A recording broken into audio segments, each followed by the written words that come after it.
So I grew up with a lot of, who I should be from my parents. I'm also the first generation in the United States. My parents immigrated here as refugees. And it was really hard growing up, like kind of being told who you're supposed to be and not really getting the opportunity. I'm still like in the process of figuring out who I want to be and who it's okay to be. So I think not only from society, but from like the way that, my parents, I think to this day, they don't know what model minority means. But I think that they experience like the stigma from like other parents and other Asian, like the Asian community and from the American community that like, this is how you raise your kid. This is the way that your kid needs to be. And in that process of raising me, that was transferred, and what Beverly was talking about with, passed on trauma. I think that I've experienced a lot of that, and I wasn't really able to recognize it until I left home and I came to college, and I heard about how differently everyone grows up, and working with like seniors and with Tran, I've been able to see like not everyone grows up the same way that I did, and like being able to separate what was my parents' way of raising me versus what is a cultural community way of raising kids that come from a history of trauma and war has been really interesting to see. I want to ask Tran to maybe share some of the findings that you've had with the community that you work with on some of that intergenerational trauma. Yeah, so we work a lot with like older Vietnamese clients who have grown up through, Vietnam was colonized when they were growing up. They lived in poverty. Like the Chinese were in there for a little bit, and then the French came, and then like the U.S. came. So they had like a whole lifetime of trauma, like different types of trauma, like every generation. And then they have immigration trauma, or parts of the family immigrated before then, and then they come like decades later. So we found that a lot of them come here, and they're also like have that label of like mono-minority also put on them, even though they're like, wait a minute, like I've had a whole lifetime of trauma. What are you talking about? But they're also exposed to this as well. It's expected, like, what do you mean you're on food stamps and SSI? Like, you should be the mono-minority. You should be working and having income. Your children should be successful. Like, why are you here getting public benefits? So there's like the stereotype that they're fighting this. They're like, what do you mean? Like, I have 70 years of like trauma and poverty, and I'm barely trying to figure out what's happening here. But they're exposed to the same, I think, stereotype. It affects them the same way, even if they did not grow up in the U.S. They, don't know what we were talking about, even with the stereotype. And they're the ones that actually get the short end of the stick, right? Because then there is no outreach for them specifically. There's no mental health outreach for them to say, yeah, you've had a lot of trauma, you should get some help. Because the system is saying these people are fine. They're also a lot of minority convicted. So we're finding that the Asian American population here in Marin will just get less services, even if they might actually need more services than other communities. And also, can you tell us about maybe the modes of services that might be appropriate, or anything, or not? I think psychology is a very Western lens, individual therapy. Come and sit for 50 minutes and I talk to you and I teach you some skills and you practice and you go home. But for the Asian American community, it doesn't quite work that way. We're very communal, we're very family and community oriented. It's very, you don't air your dirty laundry to everyone, especially a stranger that you just met the first time. But there's all these cultural considerations, right? Like getting someone to show up to the therapy office, like what are the odds they're going to do that by themselves, right? And like even in this Western model, therapy is, the client by themselves. You can't bring all your friends, and so like therapy is just like one-on-one. But what we find is that the Asian American community, that doesn't quite work. They don't come. Sometimes they come with like their best friend, and if you don't let the best friend come in with them, they're not going to come in. Or they don't understand this idea of what do you mean I have to work on treatment? Like my responsibility is my family. Like this is my concern.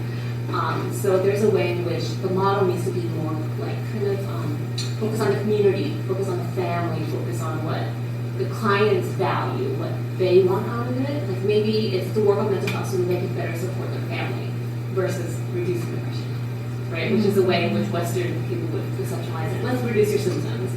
But for like the Asian American client, it might be like, yes, to reduce symptoms so that I can better care for my children. So that's like a better mode to kind of operate from.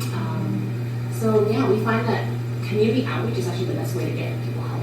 Like being in the community, meeting the families, meeting the friends, but like traditional mode of therapy like has not worked. Yeah, that's a no. You know, even though I'm in a different setting and not in the purely mental health or whatever, but community college, in San Francisco we have, let me just call them like neighborhood centers. So I was working in basically a Chinatown center, and the college would have a program for people with disabilities, and I was always that one person in the meeting that said, what about services to our center? You know, they need these services, people who have either physical disabilities or even mental disabilities. It was hard to get the mental health part, but we got the physical disabilities. And once they assigned somebody even on a part-time basis, that they found that we generated more, say, clientele or services needed than some of the other places. And that's because you do have to do the outreach. But once you get them, because they have a physical disability, we have a lot of seniors, you can open up other stories because seniors have a lot of at-risk kinds of issues. Of course, then you have to add the language component part. And luckily, the Caucasian guy that we was assigned to us, he began to learn Mandarin. Wow. And at one point, he became fluent enough to kind of deal with some issues in Mandarin and then pull us in if it was Cantonese or Toisan or another dialect. And, you know, talking about the positions that people held, I always felt that in our college, and I'm retired now for several years, so I guess it's okay to be a little critical. I felt that the administrators that worked the hardest were the Asians, and they got more assignments, I felt. Like they would have a lot more different responsibilities, and it's because like the higher up administration would know that they could do the work or they work hard or whatever. And I always felt really sorry because they got the brunt of everything. But they were very competent administrators, and I'm glad that the college had some of that. And I want to go off tangent a little bit because again, I didn't hear about the model minority until I was in college. And I think in that 60, 70 eras, a lot of us, and maybe Beverly could comment on this, we were in that whole mode of identity, you know, ethnic identity.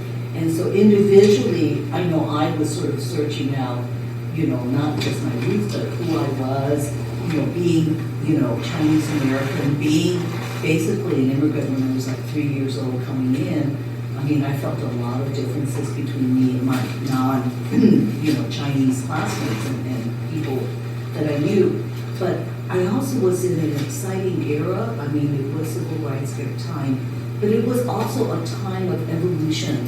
And I was in San Francisco and was fortunate enough to participate in some of the Asian American theater, Asian American dance, being exposed to Asian American writers and literature, you know, and the arts movement. And to me, that whole era was trying to figure out who we were. And not just to say we were a model minority. And it wasn't like, because we knew we were not totally Asian in terms of the cultural Asian sense, you know, but we were caught between like two worlds, right? The West and the East. And we were trying to juxtapose with this Venn diagram where, you know, where the circles intersect and you take the best of the both worlds. So it was exciting in that point, and just sort of a example of the kind of the irony or whatever you want to call it is I took a dance class at the in Japantown. I think it was Japanese Youth Center or whatever. And it was this Japanese American lady who taught us like Afro-American jazz, and I think her boyfriend at the time was this black guy that was playing the drums. And then we ended up performing at the Peace Pagoda Plaza at one of the festivals, wearing our black leotards, and we made her own little kimonos out of the same sort of Japanese cloth. And there we were doing this modern Afro jazz thing to this drumming, you know, in Japan. And I thought, wow. So there were those kinds of things. And if you ever get a chance to watch, what was that early play? Dragon something? was one of the very first, and it was written by Chan, first Asian American playwright. And it was performed at the Asian American Theater. And I was doing my internship, and we actually taped Dr. Sushan and all these people, these psychologists, analyzing this particular play that really showed some of the conflicts between parent and children. I have to look that up. That's, oh my gosh, date my years. You don't remember that play? Chan, maybe? Well, anyway. It'll come to you. It'll come to me. But if you want to look at what stereotypes and how we sort of assert ourselves to get out of that stereotype, that might be a good place to look at. There's one thing I wanted to comment on what you said about community and how to treat the community. A very funny thing happened to me in the early 90s. The World Health Organization and the People's Republic of China got together because after the Cultural Revolution, they had trauma all over China. And they couldn't figure out what to do about it. And they had also destroyed all the libraries, and I don't know where the learned people went. I know they didn't, they just got killed off. And so they wanted to treat this trauma. So because it's a dictatorship, China said, okay, we want people here, because I'm Asian American. I don't speak Chinese, and I'm not even Chinese, but I had done group therapy, and I had TA'd a class in group therapy. And they said, okay, we want to bring these people to China, and you're going to live in a communist work unit, and you're going to teach us. I mean, this is very clear. You are going to teach us how to solve this problem of trauma. So I went there, and I'm living in literally a 6 or 7 story concrete building with no elevator, and I got my little place, and every night I took my little thing to get water, and the head of the hospital lived there. It was totally communist. But they were dedicated to this idea we have to realize that we have trauma in this country, and we've got to treat it, and we will go anywhere in the world. And I said, well, I don't speak anything. No. And they said, well, okay, we'll get somebody to follow you around at 7:30 in the morning until you go to sleep. Anywhere you go. If I went out on the street to buy food off the street, and this woman at first was following me and taught me how to deal. But after a while, I got so I could do that. But there has to be a governmental understanding of what's happening. And I mean, we don't have to be communist, but we have to say, hey, we have a problem, and we've got to mobilize people to figure out what to do about it. You're so right, because now there is a present issue, and we see how it was dealt with in China, we see how it's being dealt with in Korea, and here we're burying our heads like ostriches, praying and hoping it'll just go away, because they don't want to spend money on that. Okay, so that's how it is. We don't really, and if you're fortunate enough to be able to think you can separate yourself from the people that cook your food, the people that are, serving you wherever you go out in the world, and you'll escape it. You can just keep thinking like that. You're a little. Okay, so I'm flashing the next question because we're kind of getting there. And so the third question is tying back to the census, because this is part of the census initiative, and also because the students in my class and Cynthia's class are going to participate in the census outreach in our county, mostly in the canals and with the Hispanic communities. But we also have a sizable Vietnamese community that's in the canal. And so what are your thoughts on them, the minority or experiences that you think are related to the census outreach? The fact that, and just the fact that the census data is going to feed into the funding of the programming and everything in the next 10 years is super important that people are accurately counted. And so do you have thoughts, or do you have maybe strategies that we might need to consider in maybe better outreach in the Asian community? I know, specifically for the Vietnamese community in Marin County, I think historically Vietnamese County, and the broader minority is there was not a lot of focus on getting those people counted because they're fine, right? They're fine. They're not really utilizing our services, so they don't really need housing. They're fine.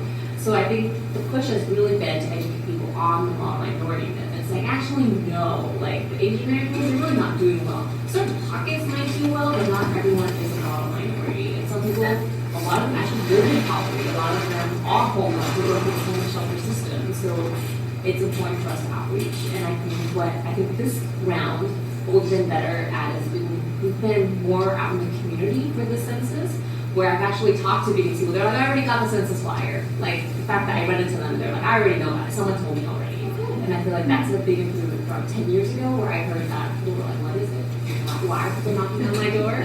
So I feel like this time around, it's actually been more in the community, like people out, giving flyers, and that's what And you've been telling the seniors that you work with about the census. and they're actually getting tired of it. Like, they're like, so just told me how you're telling me. I'm like, well, that's actually a good sign. Yeah, no, they're very educated, because we're interviewing some of the seniors, and they're like, we're gonna get a lot of funding if we can get counted, this is really important, we should do this. And so, I mean, they're pretty educated on the census.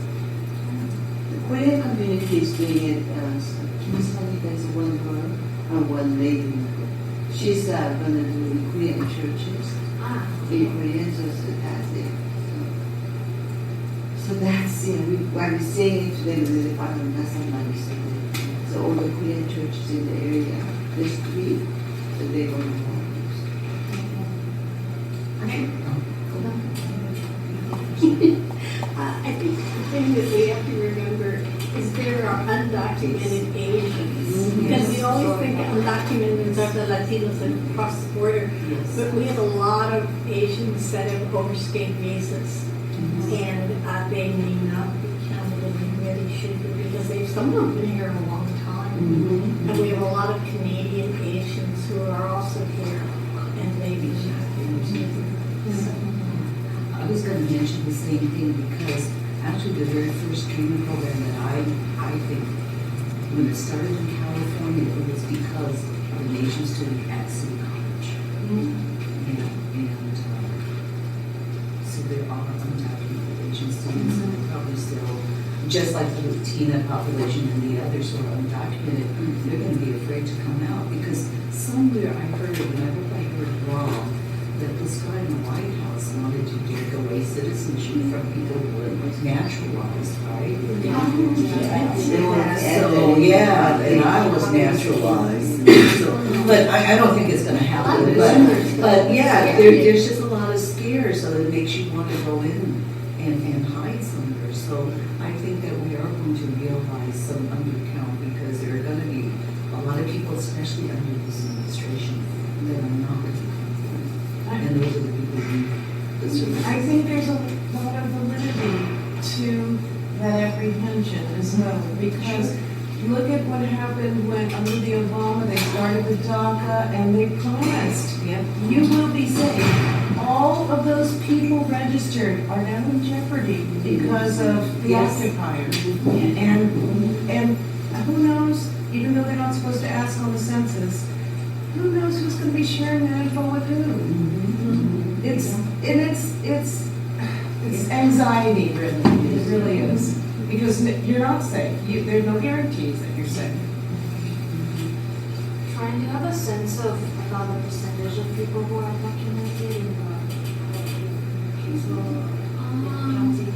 The county, we accept a lot of the undocumented individuals because the county will subsidize the rest of the cost, even if they don't have full insurance. So we actually have a big percentage, but they're kind of hidden in a way because they're very scared. So a lot of them won't come out to community events, they won't be doing the census, things like that, because they don't want to show up on any data. But the county receives a lot of undocumented individuals because even lack of insurance or lack of housing, the county will subsidize. California is really exceptional because they do support those communities. I also come from the state of Virginia, and not so. The other thing, one other thing is Asians, I think it's really important to go into the Latino community or go into the African American community, just so we keep putting up the model that it's not just the Latinos that are supporting the Latinos and the Asians that are supporting the Asians, that we all want this. So there isn't that feeling of, well, who's doing this? That it's not us, it's somebody else, and we can mobilize. So if I mean, you guys got all the energy. If you could mobilize.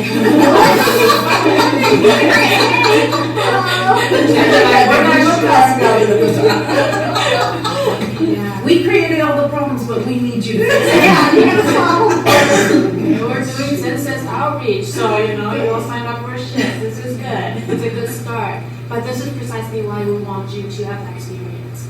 And I encourage you to take a social learning class, try to do an internship, or if you have field work in the community, so that you get a feel of, and hopefully cross those sensitive information lines, so that you get a feel of what these different experiences are like. And so, definitely take that step and see, and really analyze those things. And now you have, more and more knowledge about the model minority stereotype. There's more things you want to thinking about these things. I'm gonna add this. John and I recently volunteered or helped at the voting booth this past Tuesday. Poor worker. Yeah, and we did it for the experience, and we were assigned to Coleman School. And I was I expected, like a lot of the Karens maybe voting there, and that they do have Hispanic families, but I didn't see hardly any person of minority coming in. And to me, that just voting, it would be really interesting to see what the percentages of minorities, because we don't want to have the assumption that all Hispanics are illegal. They're not. There are those who have citizenship, just like Vietnamese and everything. And it's like, if we're not out there voting, we're not going to change any systemic problem. Yes, we have people working in the county, and you hope that maybe they can do some changes within the county, because I think that you have to do that. You can't just criticize from the outside, but you have to join in and infiltrate and be assertive, be aggressive. But at the same time, if we don't take advantage and utilize that voting privilege, we're not going to make any really big changes systemically. So, if the percentage of voting among minorities increases, then I think we'll see that same parallel increase in the census, because they'll be brave enough to say, yes, we need to be counted, we need to make our voices heard, we need to make a difference. Yeah, but I think the difference is that for the census, you don't have to be legal. Right, I know, documented but- to be counted, so this is why it's extra important that we do this, because then everyone's accounted for. But then, of course, the next thing that you see, after we've done the census, is that elections coming up, and so that's the next thing that, as civically responsible people, then that's the next thing probably we'll try to promote in school as well. We might find out that the demographic shift is happening faster, like they project somewhere in the 2040s, 2050s, that America will be minority majority. The combined Asian, African American, Latinos, and others will outnumber white America. But maybe that's already happened, and we just aren't counting it. We don't know that everybody's. Yes. But I think, Liz, at the same time, there's been all those predictions for the last couple of years. Yes. That's nothing new. Yeah. And not to be critical, but I would think that there is within our population in the United States, that there will be a group of people, and they're there now, who are concerned and scared, of the yellow peril, of the black peril, of this colored, minority that becomes a majority. So, And they don't have the empathy of, what about all those yellow people, black people, brown people who've been scared all their lives, because this other glowing demographic has been dominating and frightening and, propagating all kinds of craziness on them. I understand what you're saying. yeah, because we've seen that in school districts. Yeah. When places become, the So fearful. Yeah, and then you have this called the flight of the, yeah. So, yes, it's that, because I think the more that we can reach out, not just within our minority communities to unite and to collaborate and help each other, but it's like we're part of this whole system. And when I first moved into Marin, it was also a shock, just like when I started going to Lowell. But it's like you have to make a presence in other communities so that people know who you are and you know who they are, and that maybe at some point you can live, you know, kind of harmoniously, or at least be able to accept each other and work together for good. And maybe that's part of the model minority. Asians have been able to make that presentation of themselves without appearing threatening. And it's kind of placating the, you know, they're like, oh, those people are nice. They're not going to do anything to harm us. You know, or those people are angry. We got to watch out for them. You know, it's the whole perception. But you're right. We're in it together. It's all of us. So I want to end it with, when you go to Holocaust Museum in Poland, you will see how what they did, people in Nazis, how much the shoes, people that how they were burning and the hairs. I still remember what they were 5 years ago. I still remember that it was really horrible sight to see. So how the one human being can burn it like that. It was really sad, so maybe. So I'm conscious of our time, but I want to make sure that the students have questions, we could have the opportunity to ask questions or thoughts. I have a question. My question is, how do we begin to break down the structural and systemic barriers in this loop that Asian Americans don't need help and they don't really need any services at all or anything, not even to be like recognized?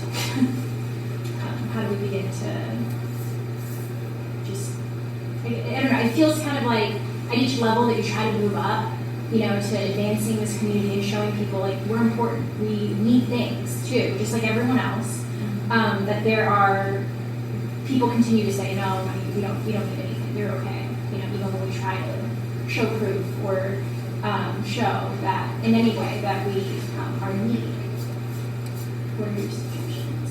I'm actually remembering what Beverly was saying earlier. A lot of that conversation is not external as a representation from the Asian community, but more internal conversation within the Asian American community, and sort of recognizing that the history is not something that's shameful, right? And so the trauma is something that people should be shameful about, and that's why they don't have to. People shouldn't be pressured to hold up that facade of you know, we're the model minority, we're okay. And there's no problem. And so, you know, there are maybe two different layers that we will address is how do you talk to the community? And I think, you know, both Trent and Beverly and all of times too in your work, that's a lot of the work that you've been doing is in communicating with people and say that trauma is part of who you are and we work with it, but that's also part of the community. And that pulls us together. We shouldn't be, you know, also not dissing other communities who are not, you know, performing as well, and then that external representation and saying, you know, we do have problems and we recognize those. But then if you have communities that wouldn't recognize those problems, right, and say, no, I'm totally okay, then what does that look like from the outside? And especially the governmental. I actually think you're the savior. You and your friends, because you've gotten both the feminism and all the other things that's empowered you here. And there are congregations within your community, there's, I don't know, all kinds of things. But you have a voice.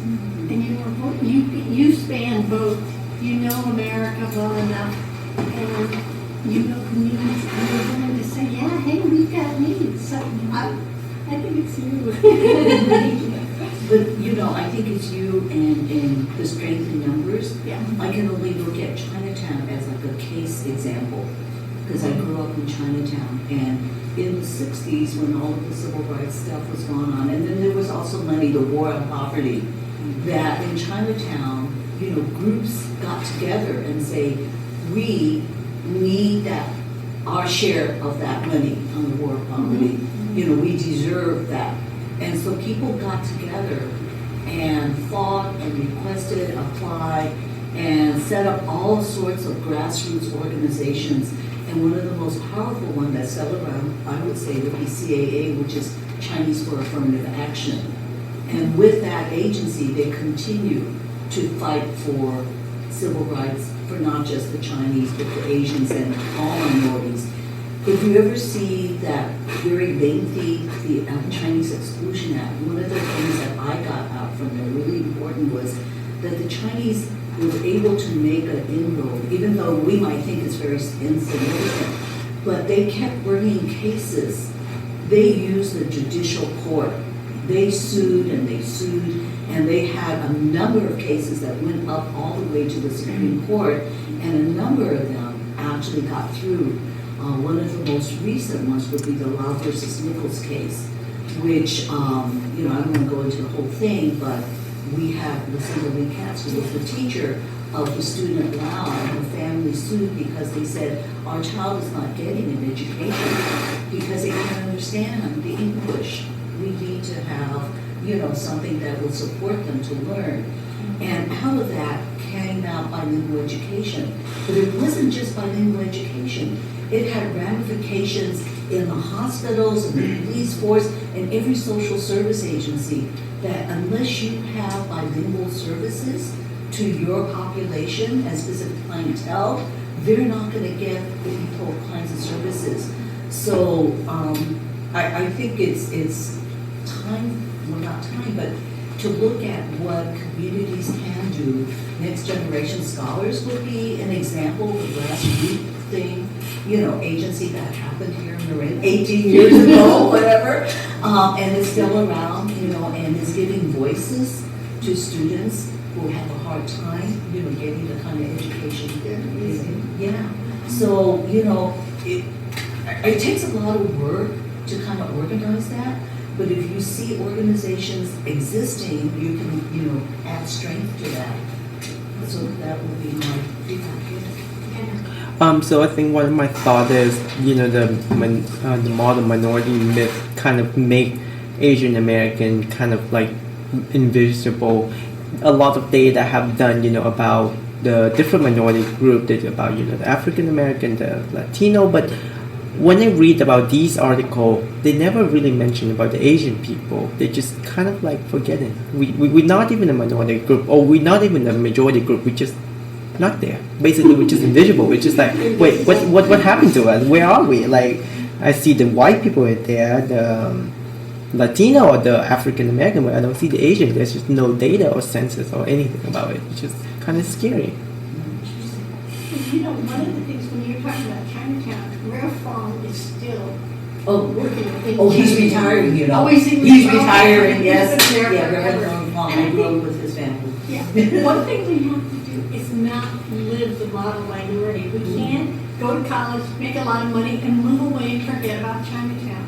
I mean, that's the one thing you guys can do. Take your education and never leave the community. Or find a community, wherever it is, and help them. Because you can understand the suffering. You can understand the need. And that's so important. And a lot of the people, like Rev Fong, that he's, 85? I don't know how old he is. He's younger than me. Yeah. Really? Yes, Oh my gosh. yes, Because yes. he's been doing this in Chinatown for as long as I can remember. And it's made for him a really wonderful life.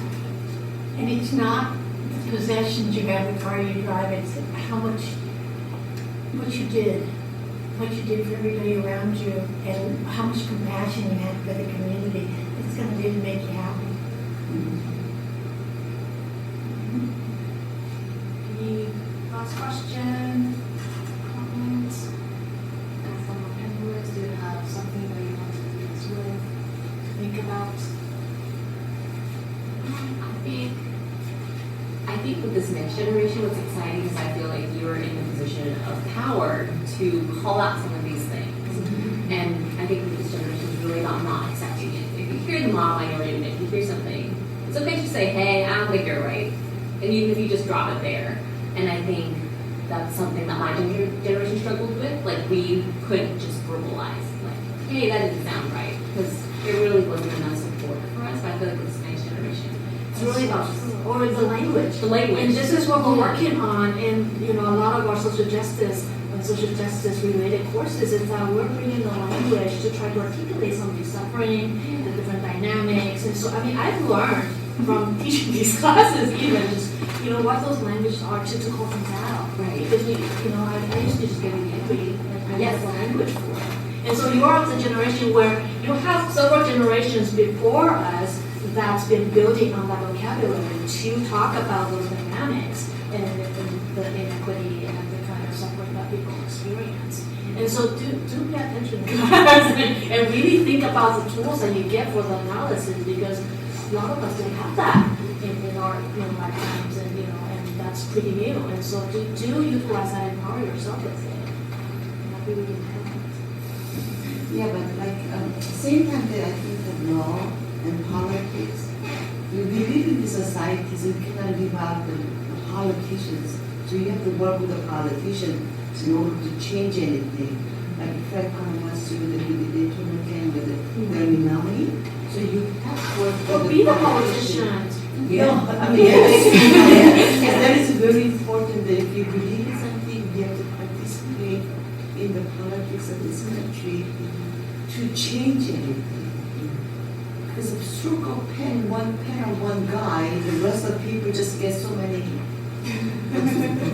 Anyway, Or go vote. yeah, that's why vote is important. But we work in a politician setting, you can really do change something. You can neither do others. Can I ask a question? I mean, to the students here, does the overall way that things work discourage you from like speaking up or thinking you have a voice, or in terms of, I don't know how many, if any, have student loans. I don't know how many, if any, are thinking about, what kind of a position they're going to seek after they graduate. And I don't know how many understand how voting and politics and all that really works in this country, and how, is it discouraging when you see, political news, or do you seek it out even?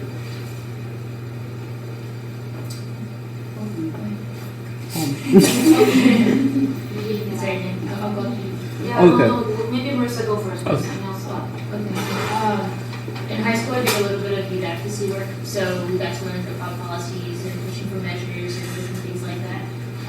So I had the privilege of learning and gaining that level of being able to have the terminology to be able to speak about it.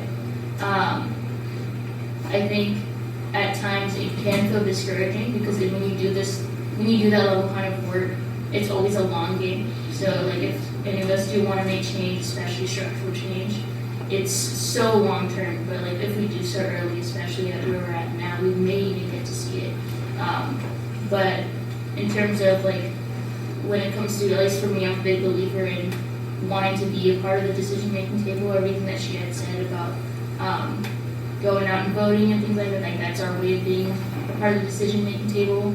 Emily saying be the politician, like I'm a big believer in that as well, because I think having seen how long it takes to make change on the ground, doing the grassroots work, pushing for measures, pushing for these policies, and it takes so long, your hair turns gray, And the systems you have to navigate Exactly. to get her or Yeah. to even, that means, a significant voice. Yes, so like for me, eventually long term, I would like to run for office within my city. I'm from Fresno, so like back at home, like that's a goal, because I think like one of the best ways to do it is having your hand in the pot as well, being able to directly make that change like that. It can be very frustrating not seeing it doing the groundwork, but like being physically there and doing it with them, pushing back with the direct people, like that's, I think, it's some level of direct response, immediate response, that you're literally saying, okay, I know directly it's not working, versus having to go through 10 people and then finding out that what you're doing in terms of pushing this policy isn't working. And yeah, that's what So I totally agree with you. Like, it's more of like the oppression or whatever is more encouraging for me to do things like, I like to join things and doing participating in the community. And I think it's not a discouragement for me. It's just like, yes, being a minority is very hard to navigate, and but you have to just learn how to wiggle your way up, kind of thing. So yeah, and of course I would love to one day to do some politics stuff.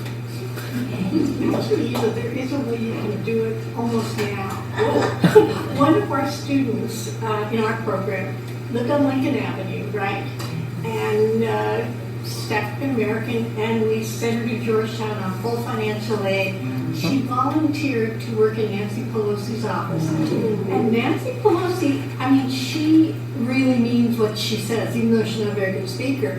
But she has a crew that is very diverse. Okay, Taylor Griffin, you can Google her. And she's not that different from you, but she is now Nancy Pelosi's press secretary. Okay, so she's right in there, and I've seen her on television, queuing up Nancy Pelosi, and this is Taylor, Taylor I used to hang out with. But that was one, and there's a Latino internship in Washington, D.C. We have a student at American University, and he's applied for it. The way to get into politics is to get these internships, go work in these offices, and learn how they do it. Then go back to Fresno and take everything you know, because you'll know how to win an election. And there you go. And they paid for Taylor to do this, and they will pay for what's his name? To go. So, geez. And here in Dominican, there's a Pineda institution. Oh, really? So, yeah. So, in fact, Mrs. Pineda was a Dominican student years ago. So we have sent students to back DC, and they have semester-long internships. So so it's there for all of you guys to take advantage of.